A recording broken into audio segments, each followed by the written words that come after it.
4, vamos a estar leyendo ahí los versículos 14 al 16. ¿Me encontraron? No descuides el don que hay en ti, que te fue dado mediante profecía con la imposición de las manos del presbiterio. Ocúpate en estas cosas, permanece en ellas, para que tu aprovechamiento sea manifiesto a todos.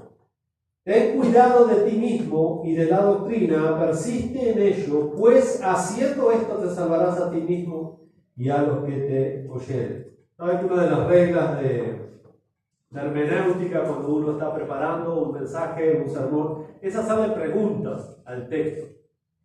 Entonces, la pregunta que yo le hago al texto, a Pablo, ¿por qué Pablo advierte a Timoteo acá que tenga cuidado de él mismo en el versículo 16? Pablo le da una advertencia a Timoteo: ten cuidado de ti mismo. ¿Por qué Pablo le hace esta advertencia? Me pregunto yo a Timoteo.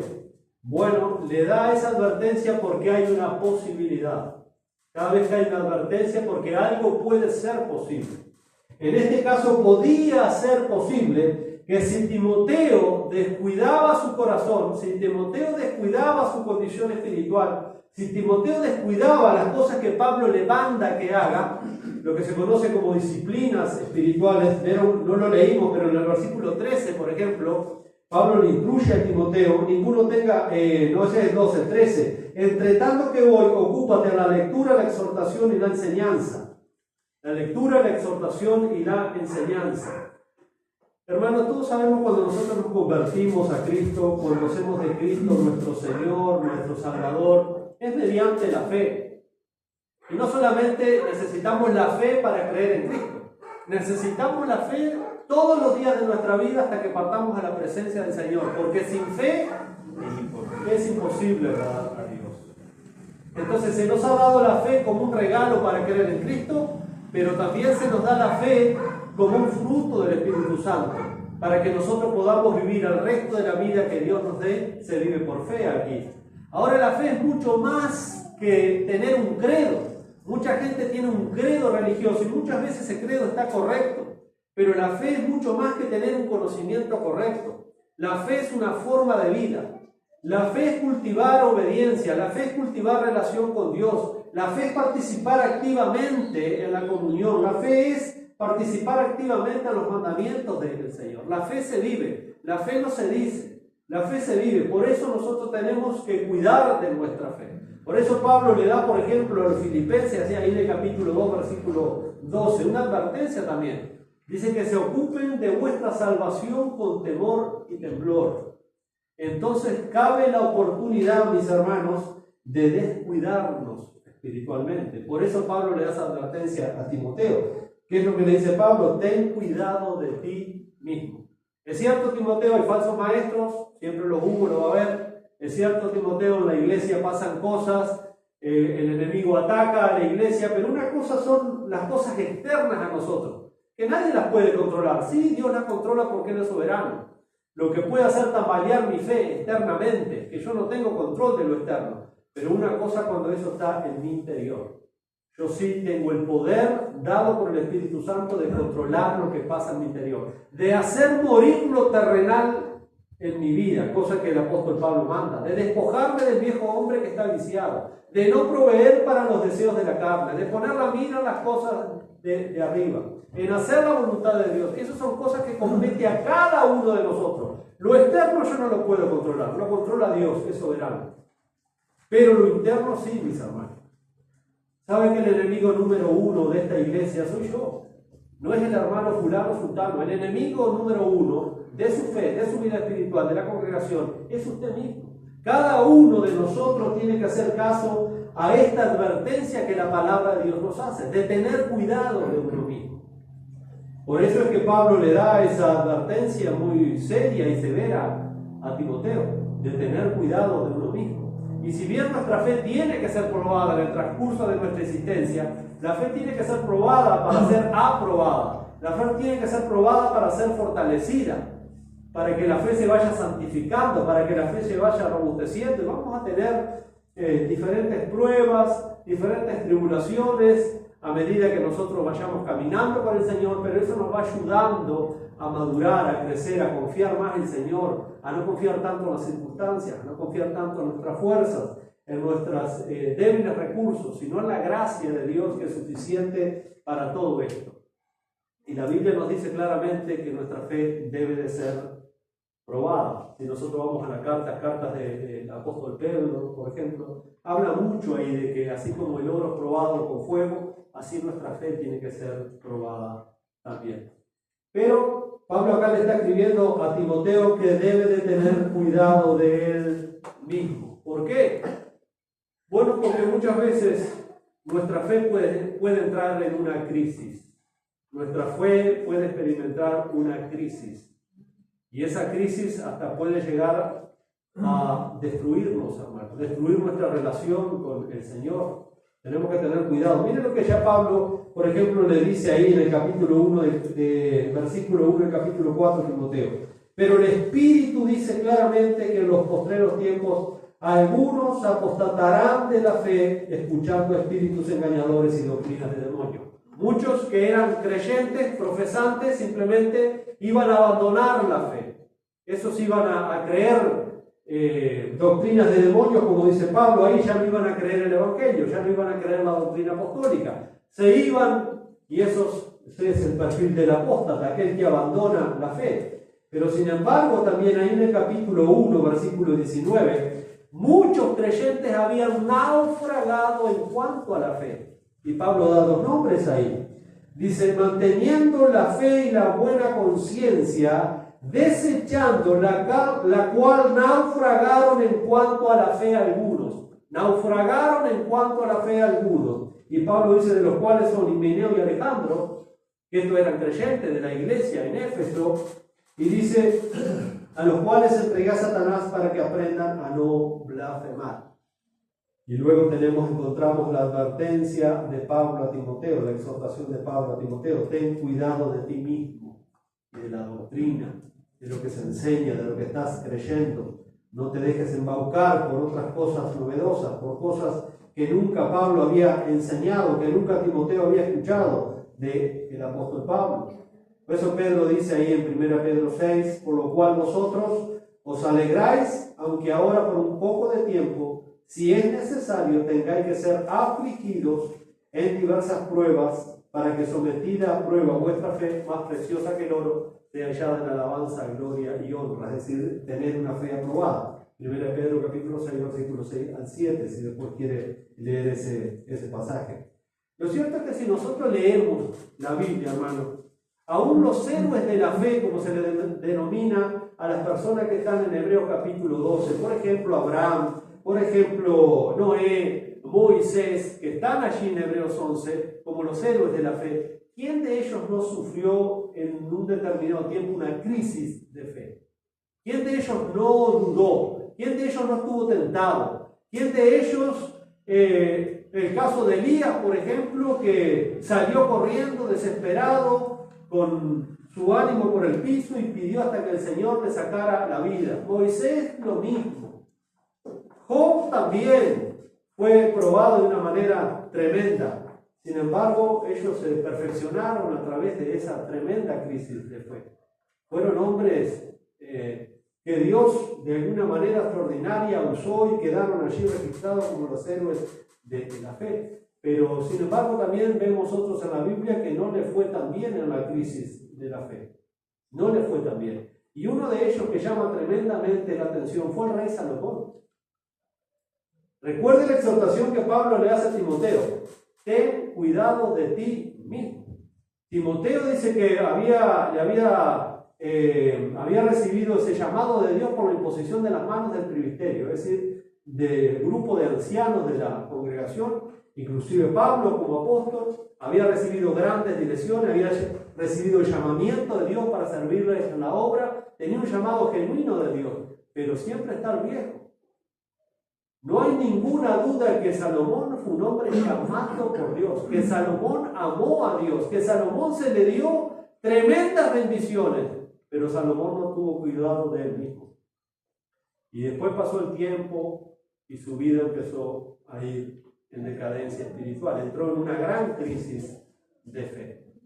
Si nosotros vamos, mis hermanos, allí a Primera de Reyes, capítulo 3,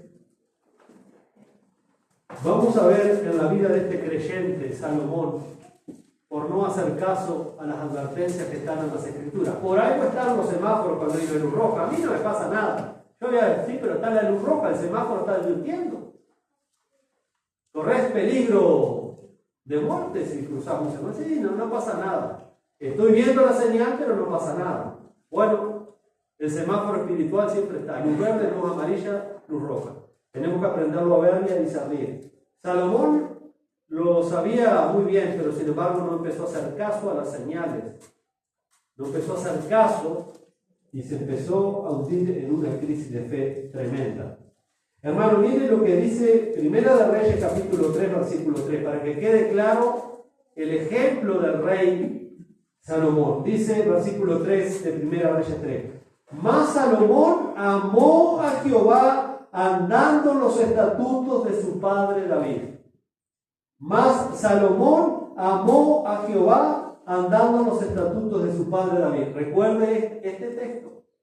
Salomón amó a Dios.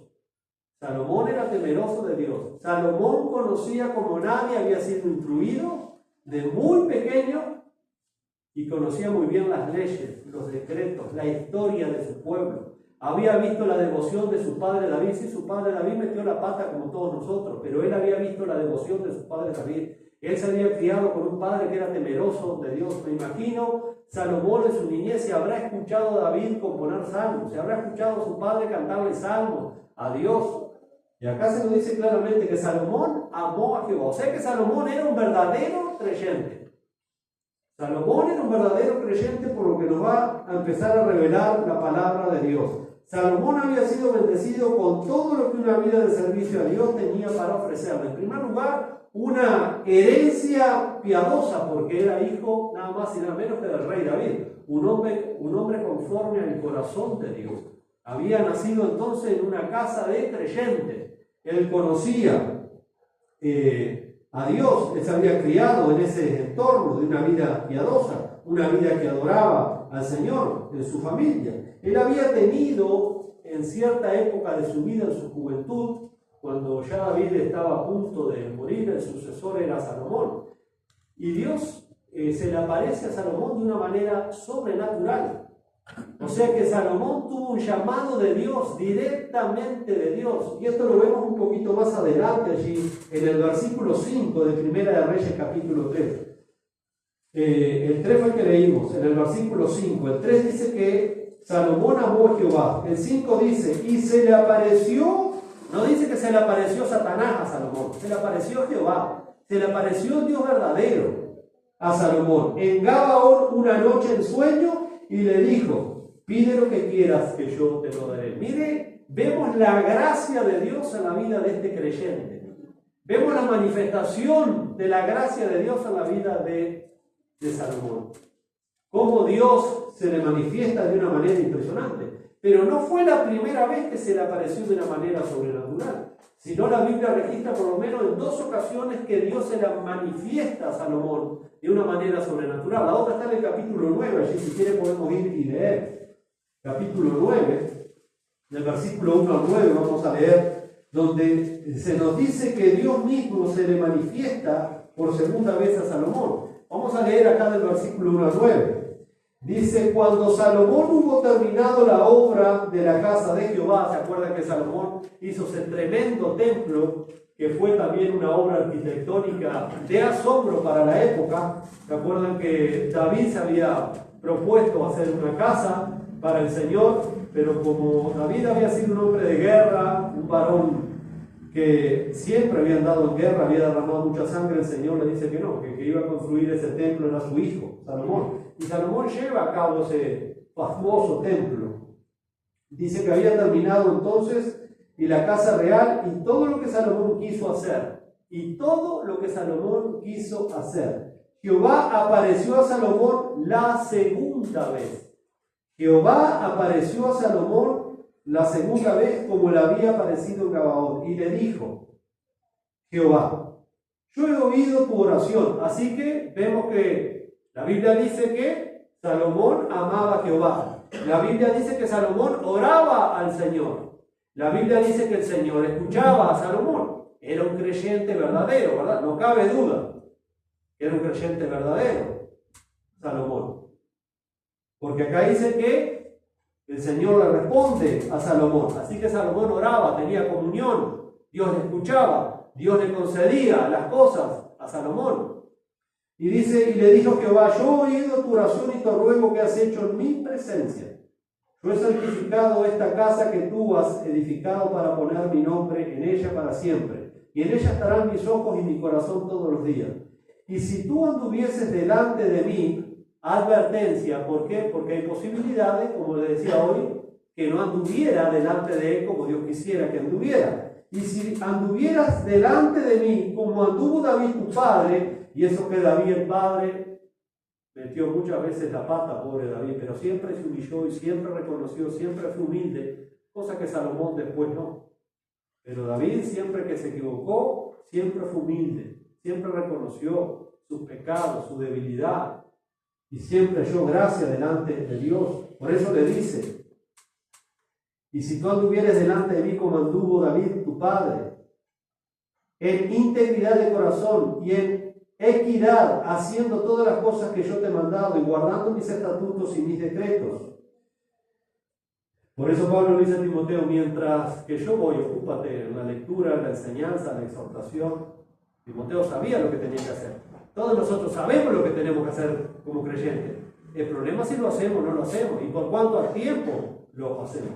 Por eso hay que cuidar lo de acá adentro, el corazón, porque cuando queremos acordar, muchos naufragan de la fe. ¿Saben que los teólogos han denominado el siglo XX el gran naufragio de la fe evangélica? Nunca ha habido tanto conocimiento y acceso tan rápido que usted hace así y tiene los comentarios, las Biblias, los libros que usted tiene, pero nunca ha habido un naufragio tan grande de la fe como en el siglo XX. Se ha denominado el gran naufragio de la fe, donde se empezó a creer cosas que la iglesia nunca había creído por 19 siglos, donde se empezaron a practicar cosas en la iglesia que jamás en 19 siglos se habían practicado dentro de la iglesia. Se tiró todo por la borda.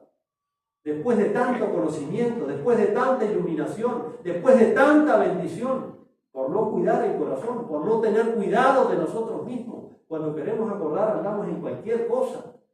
No importa, hermanos, si tuvimos una revelación al principio, si Dios nos llamó de una manera sobrenatural, si me he comido 500 veces la Biblia, no importa esas cosas.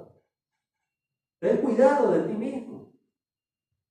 Y Dios le está advirtiendo a Salomón, si anduvieres delante de mí como anduvo tu padre. Dice, yo afirmaré, verso 5, el trono de tu reino sobre Israel para siempre. Como hablé a David tu padre, diciendo, no faltará varón de tu descendencia en el trono de Israel. Pero, versículo 6, o más, como traduce Reina Valera, si obstinadamente, si vos te rebelás, Salomón, si vos le das la espalda a esto que sabes muy bien, os apartéis de mí, vosotros y vuestros hijos, y no guardaréis mis mandamientos y mis estatutos que yo he puesto delante de vosotros, sino que fuereis y sirviereis a dioses ajenos y los adorareis, yo cortaré a Israel de sobre la faz de la tierra que les he entregado, y esta casa que se ha santificado a mi nombre, yo la echaré delante de mí, a Israel. Será por proverbio y refrán a todos los pueblos. Y nosotros sabemos por la historia lo que pasó en el 586, con la toma de los caldeos a Jerusalén. La pasaron por arriba, la quemaron, la prendieron fuego. Se levantaron por la gracia y la misericordia de Dios, porque Dios había hecho una promesa a Abraham. Y luego en el año 70 pasa otra vez lo mismo. Fue sitiada, fue destruido, quemado el templo y nunca más se levantó allí. Quedaron los escombros nomás, porque Dios había dicho que iba a destruir eso. Ellos no guardaron ese pacto, lo pisotearon. Luego dice, yo cortaré a Israel sobre la faz de la tierra que les he entregado, y esta casa que ha sido santificado mi nombre. Yo echaré delante de mí Israel, será por proverbio y refrán a los pueblos. Y esta casa que estaba en estima, cualquiera que pase por ella se asombrará y se burlará y dirá, ¿por qué ha hecho así Jehová a esta tierra y a esta casa? Y dirán, ¿por cuánto dejaron a Jehová su Dios, que había sacado a sus padres de tierra de Egipto? y echaron mano a dioses ajenos, y los adoraron y les sirvieron. Por esto ha traído Jehová sobre ellos todo este mal. Así que él sabía muy bien, hermano, lo que pasaba si sacaba el pie de la senda angosta. Nosotros sabemos muy bien lo que pasa si no queremos cargar la cruz de Cristo, si no nos queremos negar a nosotros mismos, si no queremos vivir el Evangelio. Nosotros sabemos muy bien lo que nos va a pasar. ¿Se acuerdan lo que Pablo dice a los Corintios, 1 Corintios 10:12? El que piense que está firme, quiere que no caiga. Nosotros conocemos muy bien, Dios es amoroso, Dios es bondadoso, Dios es misericordioso, pero también Dios es un Padre que azota, que disciplina a todo aquel que recibe por hijo, que lo corrige. Entonces, si no queremos la disciplina correctiva del Señor, tenemos que cuidar nuestro corazón, tenemos que ser vigilantes. Y bueno, Salomón se descuidó, hermano. Lamentablemente Salomón se descuidó. La Biblia nos dice, hablando del caso de Salomón, que el Señor lo bendijo con tanta bendición que le dio una sabiduría que sobrepasaba a todos cuanto se conocía antiguamente. Salomón fue uno de los hombres más sabios. ¿Por qué? Porque Dios, en su gracia y en su bondad, le concedió esa sabiduría a Salomón. Miren lo que dice ahí en el capítulo 3, versículo 11 al 14. Capítulo 3. Y dijo Dios: ¿por qué has demandado esto y no pediste para ti muchos días, ni pediste para ti riqueza, ni pediste la vida de tus enemigos, sino que demandaste para ti inteligencia para oír juicio? He aquí, lo he hecho conforme a tus palabras. He aquí que te he dado corazón sabio y entendido, tanto que no ha habido antes de ti otro como tú, ni después de ti se levantará otro como tú. Y también te he dado las cosas que no pediste. Mire la bondad de Dios en la vida de Salomón. Riquezas y gloria, de tal manera que entre los reyes ninguno haya como tú en todos tus días.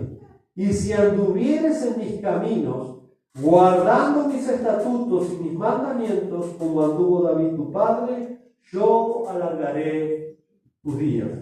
O sea que es impresionante entonces la bendición que Dios había dado a Salomón. La bendición de Salomón era notable, era visible en todas partes. Él era reconocido y admirado por todo el mundo conocido.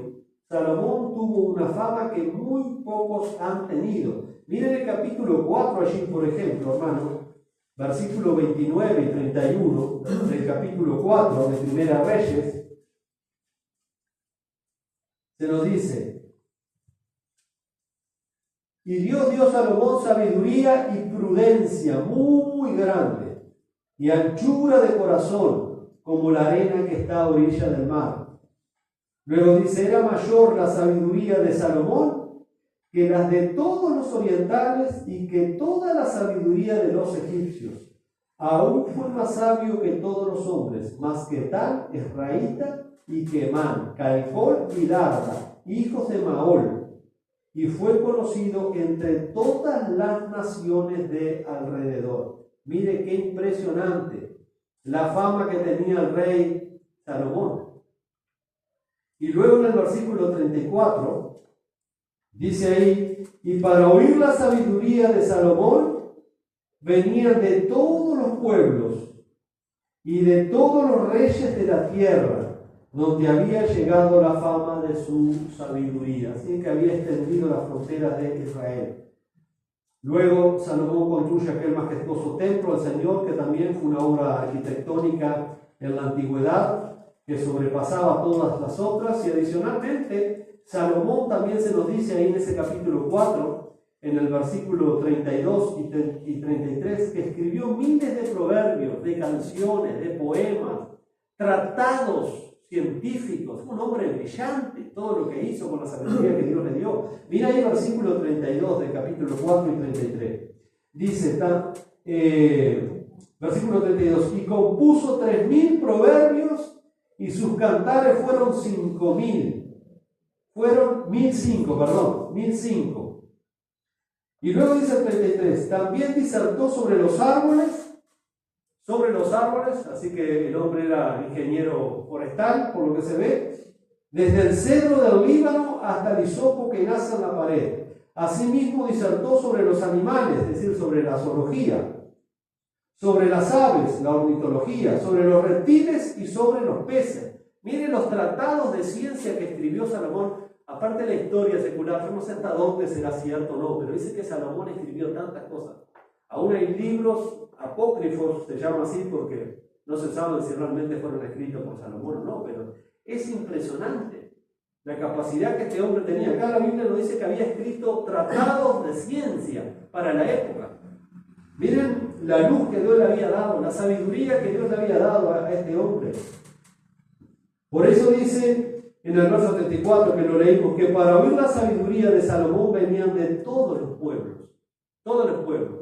Había que hacer algo en el campo, a quien venían a Salomón. Había que hacer algo arquitectónico, a quien venían a Salomón. Había que hacer algo en la sociedad, a quien venían a Salomón. Porque él era de todo, hermano. Era estadista, era político, era maestro, era disertante, era catedrático, de todo. Todo el mundo venía a pedirle consejos a Salomón. Todo el mundo por la sabiduría que Dios le había dado a este hombre. Ojo, que él tenía todo esto porque Dios se lo había concedido. Y uno de esos visitantes que quedó impactado por la vida de Salomón y la sabiduría de Salomón, se nos dice ahí en el capítulo 10, fue la reina de Sabá. Que ella había escuchado de la grandeza de este hombre, pero no se conformó con escuchar. Ella quiso comprobar, ¿será cierto la gloria que Dios le ha dado a este hombre? La sabiduría que Dios le ha dado a este hombre. Dice que esta reina carga muchos regalos y se va con su caravana entonces a la tierra de Israel para ver a Salomón, para escuchar su sabiduría. Y si nosotros vamos a ir rápidamente esto para que vean todas las bendiciones que Dios le había dado a este creyente. Nosotros vamos en el capítulo 10 allí, hermanos. Miren cómo empieza ese capítulo 10. Oyendo la reina de Sabá la fama de Salomón. La fama que tenía Salomón. De hombre sabio. De hombre prudente. Y esa fama le había venido porque Dios se la había dado. Y porque Salomón era un hombre de Dios también. Y dice... Bien que dice el versículo 1, por la fama que Salomón había alcanzado por el nombre de Jehová. Vino a probarle con preguntas difíciles, a ver si era cierto, si la fama de Salomón era verdadera. Y dice que le preguntó de todo a Salomón, y todo lo que ella le preguntó a Salomón, Salomón le respondió todo, y esta mujer quedó asombrada, quedó admirada. Me imagino lo que sería estar frente a frente a este rey tan famoso, tan glorioso, tan sabio, tan prudente. Y ella quedó asombrada al lugar, empezó a mirar. Los sirvientes de Salomón eran cientos y cientos la corte real. La vestimenta que tenían, el lujo que había, la prolijidad, la limpieza. Ella quedó asombrada. Por eso dice, pero me quedé corto con lo que escuché. Miren un poquito más adelante, ahí en ese capítulo 10, versículos 6 y 7. Y dijo al rey, verdad es lo que oí en mi tierra de tus cosas y de tu sabiduría. Verso 7. Pero yo no la creía, hasta que he venido, y mis ojos han visto que ni aún se me dijo la mitad. Es mayor tu sabiduría y bien que la fama que yo había oído. Quedó asombrada la mujer. No, a mí no me dijeron ni la mitad de todo esto. Y luego ya le dice a Salomón, bienaventurados tus hombres, dichosos estos tus siervos que están continuamente delante de ti y oyen tu sabiduría. Ella se dio cuenta que era una bendición estar al lado de un hombre así, tan sabio, un hombre tan sabio. ¿Quién no va a querer estar al lado de una persona tan sabia? Escuchar esas cosas, verlo, escucharlo. Verso 9, Jehová tu Dios sea bendito, que se agradó de ti para ponerte en el trono de Israel, porque Jehová ha amado siempre a Israel y ha puesto por rey para que hagas derecho y justicia. Cómo esta mujer queda impactada, ¿no?, al ver la gloria de Dios reflejada en Salomón, tanta bendición que Dios había derramado en este hombre. Miles de personas, hermanos, servían a Salomón para darle vida a los brillantes proyectos y planes que Salomón tenía. Todo lo que Salomón se propuso, lo hizo. Él se jactaba de que cada deseo, de que cada anhelo de su corazón, de que cada placer